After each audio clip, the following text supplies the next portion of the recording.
சென்னை மாநகராட்சியில் உள்ள அனைத்து வாக்குச்சாவடிகளிலும் உதவி மையங்கள் 25ஆம் தேதி வரை செயல்படும். இதுகுறித்து செய்தியாளர் அன்பழகன் வழங்கிய கூடுதல் தகவல்களை தற்போது பார்க்கலாம். வாக்காளர் பட்டியல் சிறப்பு தீவிர திருத்தம், ஏன்னா இது முக்கியமாக பார்க்கப்படுகிறது. ஒவ்வொருவருக்கும் பல்வேறு குழப்பங்கள் இருக்கு. ஏன்னா பிஎல்ஓ வர்றாங்களா வரமாட்டாங்களான்னு அந்த கேள்வி எழுந்த சூழல்ல சென்னை மாநகராட்சியில் உட்பட்ட 16 சட்டமன்ற தொகுதிக்கு உட்பட்ட 944 வாக்குச்சாவடி மையத்தில் மொத்தம் பார்த்தீங்கன்னா 3718 வாக்குச்சாவடிகள் இருக்கு. இன்று முதல் 25ஆம் தேதி வரை 947 வாக்குச்சாவடி மையங்களில் இந்த சிறப்பு சீர்திருத்தம், அதாவது சிறப்பு திருத்தங்கள் நடக்கப்படுது. அதுவும் இல்லாமல் குறிப்பாக நாம் இருக்கக்கூடிய பகுதி லாய்ட்ஸ் காலனி பகுதியில் இருக்கோம். இங்கே இருக்கக்கூடிய இந்த வாக்குச்சாவடி மையத்தில் ஒரு 10க்கும் மேற்பட்ட வாக்குச்சாவடிகள், அதுக்கு தேவையான அந்த மக்களுக்கு அந்த திருத்தங்கள் செஞ்சுட்டு இருக்காங்க. இப்போ தீவிரமாக திருத்தம் பண்ணிட்டு இருக்காங்க.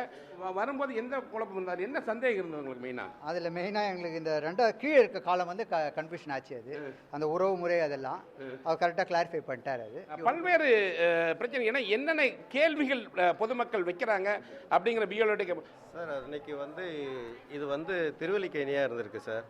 இன்றைக்கி மயிலாப்பூராக இருக்குது. நிறைய பேருக்கு தெரியல, 2002 இது திருவல்லிக்கேணியாக இருந்ததுன்னு தெரியல. அது ஒன்று. இன்னொன்று என்னன்னா, அந்த டைமில் எங்கள் அப்பா ஓட்டு போட்டாரான்றது தெரிலன்றாங்க. அவங்க எஃபிட் நம்பர் எழுதுறதுக்கு இவங்க ஓட்டு போடலை. நான் புது ஓட்டர் ஐடி அது என்ன எழுதுறதுன்னு கேட்குறாங்க. எங்ககிட்ட என்ன சொல்லியிருக்காங்கன்னா, புது ஓட்டர் ஐடினா அவங்களோட ப்ரூஃப் வாங்கிக்கோங்க, அவங்க அப்பா ஓட்டு போட்டிருந்தா அந்த ஐடி ப்ரூஃப் வாங்குங்க, அதில் வர சீரியல் நம்பர் வாங்கன்றா. சில பேர் என்ன சொல்கிறாங்கன்னா, எங்கள் அப்பா ஊரில் இருக்காரு, அவருக்கு எனக்கு தெரியல அப்படின்னு சொல்லி ஒரு குறை சொல்கிறாங்க. தொடங்கி, ஏன்னா முக்கியமாக இன்னைக்கு தொடங்கி எத்தனை நாள் நடக்க போகுது? ஏன்னா நிறைய அமைப்புகள் போராட்டம் ஒரு பக்கம் அறிவிச்சிருக்காங்க. புறக்கணிக்கிற போராட்டம், பல்வேறு போராட்டங்கள் அறிவிச்சிருக்காங்க. இந்த சூழலில் இந்த முகாம் ரொம்ப முக்கியமானது, மக்களுக்கு முக்கியமான ஒன்று. இது எவ்வளோ நாள் நடக்கு? காலையில் எத்தனை மணிக்கு எத்தனை மணிக்கு முடியுது? சார், எங்களுக்கு சொன்னது காலைல 9 o'clock வந்துடுங்க, 6 வரைக்கும் இருக்குது. நீங்கள் பிஃபோராகவே வந்துடுங்க, ஏன்னா நீங்கள் பிஃபோராக வந்தால் தான் அரேஞ்ச்மெண்ட் பண்ணுறது உங்களுக்கு ஈஸியாக இருக்கும் சொல்லியிருக்காங்க. ஈவினிங் 6 o'clock வரைக்கும் சொல்லியிருக்காங்க சார். இப்போ உங்களுக்கு எந்த மாதிரி சந்தேகம் இருந்தது? இல்லை, இப்போ தான் புதுசாக நாங்கள் இதை பார்க்குறோம். என்ன இருக்குது இது தெரியல. இதை பார்த்த பிறகு இப்போ தான் நாங்கள் ஃபார்ம் வாங்குறதுக்கு என்னென்னு ஃபுல்லாக இது பண்ணோம். இவர் கான்டாக்ட் நம்பர் கிடச்சிது. நேற்றுலேருந்தே இவரை ஃபாலோ பண்ணோம். இன்றைக்கி தான் வந்தது. சரி, இன்றைக்கி ரிசல்ட் பார்த்தோம். இப்போ உங்களுக்கு எந்த மாதிரி சந்தேகம் வந்தால் என்ன சொல்ல உங்களுக்கு மேலதிகாரி சொல்லியிருப்பாங்கல்ல? கீழே இருக்க அந்த 2 காலம்ஸ் தான். 2005 உங்களுடைய உறவு முறையில் யாராவது ஓட்டு போட்டாங்களா, அந்த சந்தேகம் தான். அதுக்கு எங்களுக்கு 2005 உடைய ஃபார்ம் கொடுத்துருக்குறாங்க. அவங்க யார் ஓட்டு போட்டுது, அவங்க பேர், அவங்க வீட்டுக்கார பேர், அதே மாதிரி அப்போ அவங்க ஓட்டு போட்ட அந்த நம்பர் அதுவும் இருக்குது. அதை பார்த்து அவங்க ஃபில்லப் பண்ணி எங்கள்கிட்ட கொடுத்துருக்காங்க. பலர் என்ன சொல்லுவாங்கன்னா, இப்போ 2002 2005 இந்த காலகட்டத்தில் அவங்களுக்கு தெரியாது. இப்போ இங்கே வந்திருக்கும்போது அவங்களுக்கு எந்த மாதிரி ஹெல்ப் பண்ணுறீங்க நீங்கள்? எங்ககிட்ட புக்கு இருக்குது சார். அதை வச்சு நாங்கள் அவங்களுக்கு புக்கு காமிச்சோம்னா அவங்களோட ரிலேஷன் யார் இருக்காங்களோ அவங்க பார்த்து எடுத்து அவங்களோட எபிக் நம்பர் போட்டு அவங்க எழுதி கொடுத்துட்டு போயிடுவாங்க. சார், நாங்கள் மேக்ஸிமம் ரேஷன் கார்டு கேட்குறோம் சார். ஏன்னா ஆதார் கார்டு எல்லாமே நம்ம இதிலே ஃபில்அப் பண்ணிடுறோம். டேட் ஆஃப் பர்த் எல்லாமே இருக்கும். ஸோ குடும்ப உறுப்பினர் நம்ம யாராவது விட்டு போயிருந்தா அவங்களுக்கு தெரியல அப்படின்னு சொன்னாலும் ரேஷன் கார்டில் வந்துடுவாங்க. ஸோ அவங்களுக்கு அது மாதிரி ப்ரூஃப் வாங்கிக்கிறோம் சார். அவங்களுக்கு நாங்கள் ஸ்டேட்டஸ் மூலியமாகவும் சரி, நாங்கள் ஏரியா போகும்போது அவங்களுக்கு இந்த பாகம் இங்கே இருக்குது, நாங்கள் ஏற்கனவே இன்ஃபார்ம் பண்ணிட்டோம். இன்ஃபார்ம் பண்ணிட்டுக்கு அப்புறம் தான் நாங்கள் கேம்ப்லேயே உட்காந்துருக்கோம்.